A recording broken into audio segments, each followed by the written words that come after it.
होली पूर्वरु चाषी को सरकार बड़ उपहार फेब्रुआरी 24 रे आसिबो प्रधानमंत्री किसान टंका।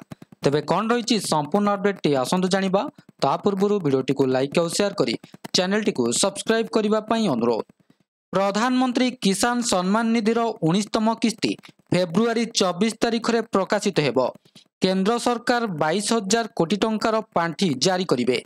किसान सम्मान निधिर राशि सीधा सड़क चाषी आकाउंट को पठाजिबो।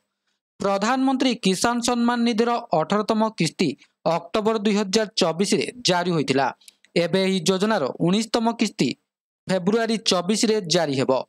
प्रधानमंत्री किसान योजना अधीन रे चाषी मानकु वार्षिक 6,000 टंका दिया जाउछि, जहाँ सीधा सड़क सेमानक अकाउंट को 2,000 टंका किस्ती रे स्थानांतरित करा जाए। एही योजना प्रधानमंत्री नरेंद्र मोदी सरकार 2019 मसीह आरंभ करथिले। सेबेठारु योग्य चाषी माने एही योजना अधीन रे लाभ पाउछंती। तेबे आसंतु जानिबा किपरि जांच करिवे स्थिति। जदि चाषी समस्त डॉक्यूमेंट सठिक भाबरे दाखल करिसंती, ई-केवाईसी करिसंती एवं पीएम किसान रो 19तम किस्ती पई अपेक्षा करिसंती, तेबे सेमानकु निजर स्थिति जांच करिबा पई सरकारी वेबसाइट pmkisan.gov.in परिदर्शन करिबाकु पड़िबो। एहा परे पेज रो डाहाण पार्श्व रे थिबा नो योर स्टाटस टैब उपरे क्लिक करिबाकु हेबो।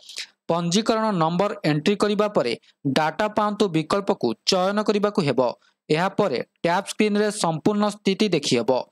प्रधानमंत्री नरेंद्र मोदी बिहार भागलपुर रु पीएम किसान रो 19तम किस्ती जारी करिवे। केंद्र कृषि मंत्री शिवराज सिंह चौहान शुक्रवार एही घोषणा करिसंती। से कहिथिले जे प्रधानमंत्री फेब्रुआरी 24 तारिख रे बिहार भागलपुर रे पीएम किसान रो 19तम किस्ती जारी करिवे।